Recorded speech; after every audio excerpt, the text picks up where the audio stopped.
अॼुकल्ह जंहिं बि डॉक्टर वटि वञो त उन वटि 5 खां 8 मरीज़ 10 मरीज़ ख़ारिश जा वेठा आहिनि। उन्हनि खे ख़ारिश आहे, एलर्जी आहे, दवा वठे थो, दवा जेसीं ताईं हले थी, को लोशन लॻायो, साबुण लॻायो या कैप्सूल या सीरप या एलर्जी जी का टेबलेट, हफ़्तो 10 ॾींहं दवा खाई फ़र्क़ त पई, वरी जॾहिं दवा ख़तम थी वञे त वरी उहे साॻी एलर्जी, साॻा फट, साॻे जिस्म खे ख़राश, किनी ख़राश। तव्हांखे मां ॿुधायां त ख़ारिश मामूली न आहे। ख़ारिश जिस्म जे मथां न आहे हूंदी। ख़ारिश जिस्म में जॾहिं अंदरि घिरी वेंदो आहे त पोइ उहो अंदरि उनखे मुतासिर कंदो आहे। ख़ारिश मां ई कोढ़ जी बीमारी पैदा थींदी आहे। कोढ़ जा कई जेके हॉस्पिटल आहिनि, तव्हां उते वञो, तव्हां उते मामूली ख़ारिश जी ॻाल्हि कंदव त तव्हांखे उते तव्हांजो इलाजु मिलंदो। असांखे इन शयुनि खां बचणु घुरिजे। इहे मामूली शयूं न आहिनि। ख़ारिश उहा बीमारी आहे जेका विचड़ंदड़ आहे। हिकिड़े माण्हूअ खे घर में थी त वरी ॿिए खे थींदी, टे खे थींदी। तव्हां सॼी ज़िंदगी दवाऊं खाईंदव। इहा बि बीमारी हथ सां फैलाई वई आहे। जीअं शुगर फैलाई वई कंहिं दौर में, मतिलबु हर क़िस्म जी ब्लड प्रेशर जो सिस्टम खे ख़राबु कयो वियो। इन जे करे हीअ एलर्जी खे बि कंहिं न कंहिं तरीक़े सां कंपनियुनि वारनि पंहिंजे मुफ़ाद ख़ातिर इन शइ खे फैलायो आहे ऐं हिकु माण्हूअ खां ॿिए में ट्रांसफ़र जल्दी थो थिए। हिकिड़ो माण्हू अगरि वञे थो, साबुण इस्तेमालु थो करे, ॿियो माण्हू वेंदो, साबुण इस्तेमालु कंदो, उन माण्हूअ खे बि ख़ारिश थींदी।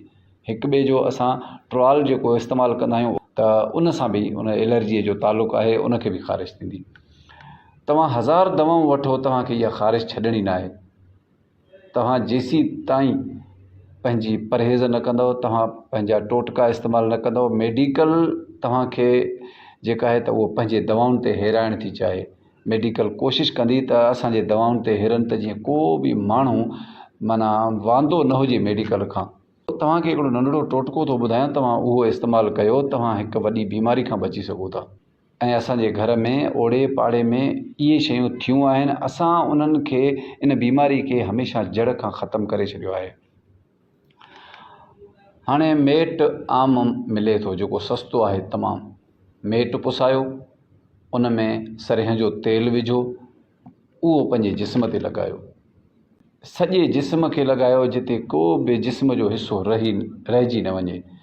ऐं तेसीं ताईं उनखे सुकणु ॾियो जेसीं ताईं फुल ख़ुश्क थी वञे। तव्हांजे जिस्म खे छिक पैदा थींदी। हाणे तेसीं ताईं तव्हां छा कंदव, हिकिड़ी देॻड़ी चाढ़ियो, पाणी गरम करण लाइ उन में निम जा पन अॻ में साफ़ु करे पोइ उन देॻड़ी में विझी छॾियो। हिकु ॿ उॿारो अचे, मेट पंहिंजे ॿिए पाणीअ सां लाहे ऐं आख़िर में इन पाणीअ खे पंहिंजे जिस्म ते विझी करे ऐं डेटोल साबुण इस्तेमालु कयो। ऐं उहो साबुण वरी केर बि इस्तेमालु न करे, तव्हां पंहिंजो ट्रॉल अलॻि कयो। ऐं जॾहिं बि मोबाइल इस्तेमालु कयो त हथ धोई मानी खाओ। कंहिं बि क़िस्म जो कंहिं बि शइ खे हथु था विझो, का शइ खाइण वारी शइ इस्तेमालु था कयो त तमामु घणी परहेज़ कयो। माना इहो न सोचो त मां घरु आयो आहियां, तव्हां घरु अचो था, दरवाज़े खे हथु था विझो त तव्हांखे हथ धोइणा आहिनि।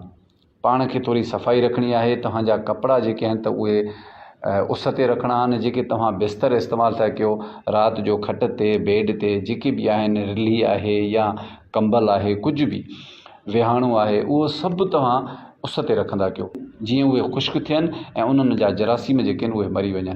इहो मुसलसिल तव्हां 8 खां 10 ॾींहं इहे शयूं इस्तेमालु कंदा अचो। मेट जो इस्तेमालु तमामु बहितरीनु आहे, वॾनि हकीमनि ॿुधायो आहे। ऐं मेट जी हिकिड़ी ॿी ख़ूबी इहा आहे त जिस्म में जेके बि घुंज आहिनि, तव्हां कुराड़ा था लॻो, तव्हां जिस्म ते लॻायो, मुंहं ते लॻायो, मुंहं जा जेके घुंज आहिनि त उहे बि घुंजनि खे बि ख़तमु करे छॾींदो ऐं तव्हां बिल्कुलु नौजवान ॾेखारिबो। तव्हां इन एलर्जीअ खे मामूली न वठो। हीअ तमामु हिकु ख़तरनाक बीमारी आहे। तव्हां महीनो अगरि 1.5 महीनो इन जी दवा खाधी, तव्हां यकीन कयो ज़िंदगीअ में तव्हां इन दवाउनि मां जिंदु न छॾाए सघंदव। हिन में का दवा आहे कोन, हिन में सिर्फ़ु हिकिड़ी परहेज़ आहे। ऐं कोशिशि कंदा कयो त खटाण या चहरी शइ खां परहेज़ कयो। इन्हनि में कोशिशि कयो त जेसीं ताईं तव्हांजे जिस्म मां इहा एलर्जी जेका आहे त उहा ख़तमु थी वञे। जे अगरि तव्हां इहा कोशिशि न कई ऐं तव्हां सोचो था त मां दवा खावां थो त मूंखे छॾे थो वञे, वरी इहो थिए थो, वरी मां दवा वठंदुमि, यकीन कयो तव्हां सॼी फैमिली जेका आहे न उहा मुतासिर थी सघे थी। तव्हां सॼी फैमिलीअ जो केतिरो दवा वठंदव। ऐं तव्हां एलर्जी जे हॉस्पिटल वेंदव, तव्हांखे लोशन लिखी ॾींदा, क्रीम लिखी ॾींदा, तव्हांखे कैप्सूल लिखी ॾींदा, सीरप लिखी ॾींदा, टेबलेट लिखी ॾींदा, तव्हांखे साबुण लिखी ॾींदा, चवंदा बाबा 3 महीना ई इस्तेमालु कयो त तव्हांजे जिस्म मां ई एलर्जी वारो सिस्टम ख़तमु थिए। त पोइ तव्हां घर वेठे घर में इहे शयूं इस्तेमालु कयो। अॻ में मेट पाणीअ में पुसाए उनखे बिल्कुलु पाणीअ वांगुरु नरम करिणो आहे ऐं उन में सरिहं जो तेल विझी उहो पाण खे सॼो मलणो आहे जिस्म ते, जिस्म जो को बि हिसो रहिजे न। ऐं एतिरो टाइम वेही इंतज़ारु कयो जीअं उहो ख़ुश्क थी वञे। ख़ुश्क थियण खां पोइ तव्हांखे आम पाणीअ सां वेंझणो आहे। आम पाणी सां वेंझी जॾहिं तव्हां साफ़ु थींदव त उन खां पोइ तव्हां देॻड़ी पाणीअ जी चाढ़े उन में निम जा पन विझो। ॿाहिरि साफ़ु पाणीअ सां अॻ में निम जे पननि खे धोई करे उहो देॻड़ी में विझो, उनखे हिकु ॿ उॿारो ॾेई करे उन पाणीअ सां वरी वेंझो ऐं डेटोल साबुण हिकिड़ो इस्तेमालु कयो जेको उनखे ॿियो केरु बि इस्तेमालु न करे।